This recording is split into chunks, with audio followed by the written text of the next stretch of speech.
안녕하십니까, 강윤식입니다. 오늘 여러분들께 말씀드리려는 이 경매 사건 또한 저한테 좀 잽을 한번 던져줬던 사건이었기 때문에 여러분들에게 한번 소개를 해드리고, 또 여러분들께서는 이 사건이 아마도 법을 꼭 모르신다 할지라도 내 재산을 지킨다든가 또는 상속이라든가 그 외에 여러 분야에서 알아두면 참 좋을 일이 같이 겹쳐있기 때문에 꼭 알아두었으면 하는 그런 마음에 이 영상을 찍게 됐습니다. 지금 이 사건은 잘 되었다면은 지금까지 해본 사건 중에서는 가장 큰 금액의 사건입니다, 사실.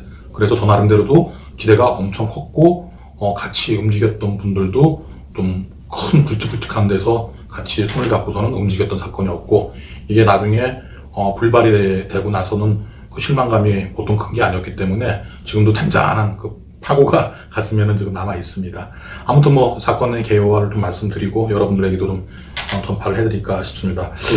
이쪽 강남의 부자분들을 잘 모르는데 어지간히 공인중개사 크게 하시는 분들, 시행하시는 땅 구하러 다니시는 분들, 이분들 사이에서는 이 주사장님이라는 분이 굉장히 널리 알려진 분이시더라고요. 왜냐하면은 강남역부터 양재역까지 땅이 상당히 많으신 할아버지였습니다, 이분이. 근데 한 2년 전에 100세를 만기로 해서 돌아가셨고, 그 자손들이 지금 재산을 지키지 못해갖고 공매, 경매 처분돼갖고 지금 움직이고 있는 그런 실정이고, 그 중에서 제가 이제 이 물건을 봤는데 좀 늦게 봤어요. 공매라는 게 사실은 일찍 보기가 좀 어렵습니다. 경매나 공매가 보통 경매 같은 경우에는 한 달 전에 공지가 되고, 경매 같은 경우에는 한 달 정도에 볼 수가 있고, 공매 같은 경우에는 일주일나 한 열흘 정도 전에나 이 물건이 포착되기 때문에 큰 물건 같은 경우에는 상당히 준비하는데 애를 먹게 됩니다. 사실 이 물건은 제가 굵직한 건설사와 굵직한 좀 시행을 할 수 있는 곳과 제와 또 이렇게 좀 굵직굵직한 분들 몇 분이서 모여서 이거를 어떻게 할 것이냐에 대해서 좀 논의를 하고 이제 들어갔던 그런 물건이었기 때문에 상당히 신중을 기하고 각자의 파트에서 상당히 신중 있게 검토했던 물건이었습니다. 이게 어디에 있던 물건이냐면은 강남역에 보시면은 옛날에 뉴욕제가라는 자리가 있었죠. 그 뉴욕제가에서 바로 뒷블록 정도에 보면은 상호를 말씀드려도 될지 모르겠는데 뭐뭐복 참치집이라고 그 참치집이 있는 건물입니다. 이 4층짜리 건물인데 강남에서는 사실 하나의 땅덩어리로 몇백 평짜리 땅을 찾기는 엄청 어렵습니다. 그것도 역세권에서 몇백 평이라는 것은요, 그거는 돈으로 환가해서 생각해낼 수 있는, 환가할 수 있는 그런 물건이 아니에요. 보통 끼케봐야 100평 내로 들어가기 때문에 100평 내 거를 개발사업 해갖고서는 상업지역이니까 좀 올라가긴 하겠죠. 건폐율과 용적률이 많이 적용되기 때문에. 근데 그 정도 올라가고는 시행하는 사람이나 시공하는 사람이나 그래서 수익을 못 봐요. 그래도 300평 이상 정도 돼야 규모 있게 올라가는데, 이거 같은 경우에는, 이 땅 같은 경우에는 516평 정도 됐던 걸로 지금 기억을 하고 있습니다. 그런데 이제 이 물건 자체가 평당 얼마에 나왔냐면, 이제 평당으로 말씀드려야 여러분들에게는 좀 이해가 쉬울 듯 싶으니까 2억 6천. 그러니까 제가 첫 번째 기일 때 들어가려 했던 금액이 1,340억 정도. 그러니까 보증금만 해도 134억 정도를 준비해야 되겠죠. 저희들도 이제 딱 3일, 4일 남겨놓고 보증금 134억을 이제 할 수 있겠느냐에 대한 부분을 얘기를 하면서 오고 왔는데, 대한민국 도모하는 분들 진짜 많아요. 한 3일 만에 그게 구해지더라고요. 구해지고, 이런 정도 금액을 핸들링 할 수 있는 업체도 굉장히 많은 것 같아요. 그래서 저도 또다시 한번 놀랬고, 부를 갖고 계시는 분들이 엄청나게 많구나라는 생각을 이번에 또 한번 했습니다. 그런데 저의 오만함일지 모르겠지만, 자만일 수도 있습니다. 근데 제가 이제 경매라는 어떤 실력으로 이거를 좀 낮춰서 낙찰을 볼 수 있겠다라는 생각을 해봤어요.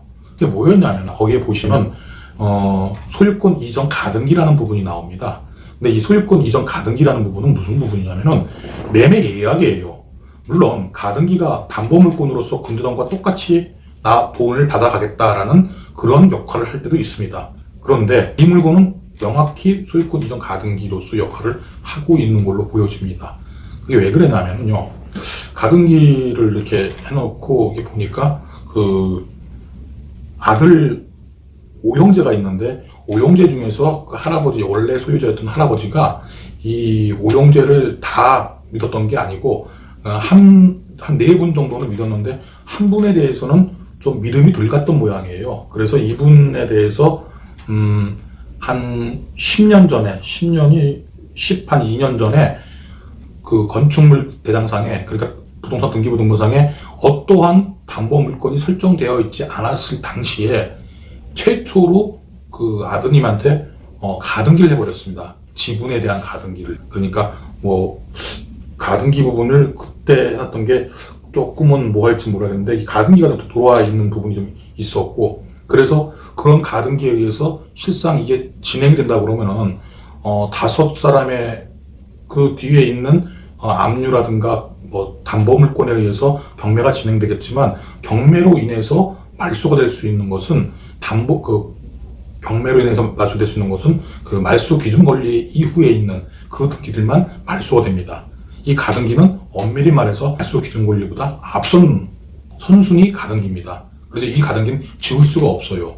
만약에 이 건이 그 아버지나 아니면 대유할 수 있는 사람이 이 가등기권에 대해서 5분의 1 지분에 대한 가등기에 대해서 권리 행사를 하고 나오고, 나는 이 소유권에 대해서 인정할 수 없다, 가등기에 의한 본등기를 하겠다 그러면 그 중간에 들어왔던 모든 등기들은 말소가 되고 5분의 1 지분에 대해서는 그대로 원래 소유자한테 넘어가 버립니다. 그러니까 소유권을 취득할 때 법원에서 또는 온비드 한국자산관리공사에서 이것을 돈을 전체가 경매가 나왔다고 돈을 다 지불했다 할지라도 선순위 가등기권자에 의해서 5분의 1 지분에 대한 가등기에 의한 본등기가 일어나면은, 그렇게 소유 낙찰 받은 사람이 잔금을 다 치렀다 할지라도 5분의 1 지분은 원래 소유권자한테 넘어가게끔 되어 있습니다. 물론 근저당권자보다 말소 기준 권리보다 후순위에 있는 가등기라고 한다면요, 말소가 돼버리고 없어지는 게 맞습니다만은, 이 건 같은 경우에는 그렇게 앞에 말소 기준 권리보다 앞에서 가등기가 설정되어 있기 때문에 그럴 수 없는 겁니다. 경매 외적으로 지워야 됩니다, 지우려면은. 그런데 저는 이 가등기가 그런 권리가 있다라는 부분을 알고 있으면서 들어가려고 했던 것은, 우리 가압류 같은 경우에 소멸시효가 다 있습니다. 이 경우에 가등기를 해놓고 나서 10년이 지나게 되면은 가등기는 말소를 요구할 수 있습니다. 가등기권자가 본등기를 안 했을 경우에. 즉 말해서 이건 매매계약 완결권이라 해서, 지금 가등기한 게 2008년도이기 때문에 올해가 2020년도고 12년이 지난 가등기이기 때문에 경매로서는 지울 수 없지만 경매 외적으로 가등기를 말소시켜달라는 것을 법원으로부터 권리를 행사해서 지울 수가 있는 겁니다. 그러니까 가등기권은 또 소멸이 되어버렸죠. 원래 제가 고급가정 할 때는 이런 가등기권에 대한 것도 이야기를 넣습니다. 그래서 권리 분석을 할 때 이 가등기에 대한 부분을 잘 보고, 남들은 가등기가 있으면 무조건 가등기에서 본등기하니까 들어가지 말라라고 강의를 하지만, 이것을 말소시킬 수 있겠냐의 부분을 확인해보고, 만약에 선순위 가등기라 할지라도 말소가 가능하다면 들어가라는 강의를 했었습니다. 그래서 이 내용은 아마 제가 예전에 썼던 발칙한 경매 365일 월세 받는 남자의 발칙한 경매에도 아마 이 가등기에 대한 부분, 말소할 수 있다는 부분이 살짝 들어가 있을 겁니다. 아마 한번 찾아보시면 좋을 것 같고요. 그래서 이런 가등기에 대한 부분이 있었기 때문에 저는 한 1회차 정도는 저감될 것이다. 경매하시는 분들이 이 가등기권에까지 이렇게 알고 가지는 않으실 것이다 라는 생각을 좀 했습니다. 그래서 그런 게 있었고, 두 번째로는 여기 임차 관계를 한번 들여다보면요, 상가 같은 경우에 상가 임대차 보호법에 의해서 보호받을 수 있는 금액이 일정 금액이 되어 있습니다. 지금은 아마 9억 정도로 서울 시내가 잡혀 있을 텐데, 여기 보통 월세가 뭐 보증금 그만두고라도 월세가 보통 4,500만 원, 5천만 원, 1억 넘어가는 것도 있고 그렇습니다, 사실. 그럼 1억에 환산보증금 100이라면요, 100억이에요, 100억 환산보증금 자체가. 그러니까 상가 임대차 보호법 9억을 훨씬 뛰어넘는다는 얘기죠. 그러니까 보호받을 수 없다라고 무작정 선순위라 할지라도 보호받을 수 없다라고 무작정 생각을 하고 들어가는 경우도 있는데, 그것이 말입니다. 2015년도에 법 개정이 된 걸로 알고 있습니다. 그때 개정되었을 때 그 상가 임대차 보호법을 넘어선다 할지라도 그 대항력 자체는 인정을 해주라는 법령이 있어요. 지금 새로 신설이 된 게 있습니다. 그래서 이로 인해서 혹시라도 보증금을 돌려줄 수 있는 상황이 되지 않을까라는, 좀 공부하시는 분들 같은 경우에 그 사람들이 대항력만 있고 우선 변제권은 없으니까 돈은 달라라고 할 수 없겠지만, 상가 임대차 보호법을 넘어선 금액으로 보증금이 환산됐다 할지라도 그 돈이 자기한테 돌아오지 않으면 그 자리에서 내어주지 않고 점유할 수 있는 대항력을 갖고 있기 때문에 나중에 그로 인해서 문제가 생기지 않을까 하는 걱정 때문에 안 들어오시는 분이 있을 수 있겠다는 생각이 들더라고요. 근데 이 또한 어떤 거냐면은 그 상가에서 법 개정이 된 이후에 새롭게 계약을 체결한 이후로부터 그 법령을 적용한다는 법이 특약 상황으로 들어가 있습니다.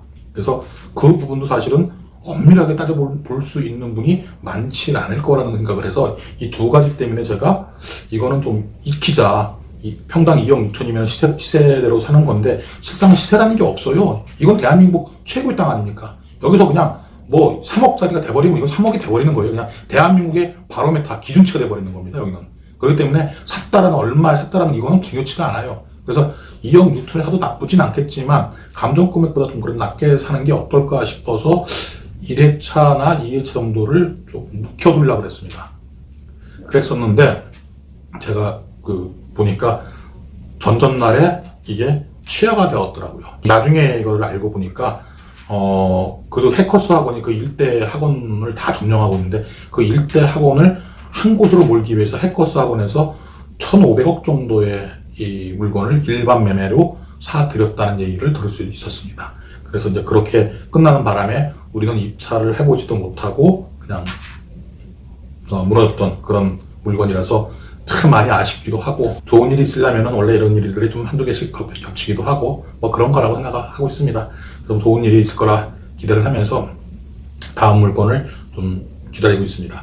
그래서 여러분들께 이제 오늘 말씀드린 거의 주 내용은 그거입니다.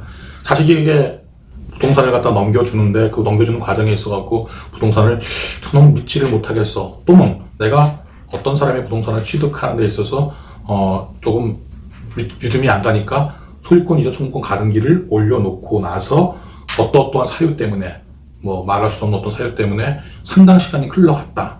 그러면은 그 흘러간 시간이 10년이 지체되었다 하면은 매매 예약 완결권이라 해서 그 가등기 자체가 무효가 된다라는 부분을 꼭 아시고 가등기를 행했으면 좋겠다라는 그런 말씀을 드리겠습니다. 오늘은 여기까지 하겠습니다. 감사합니다.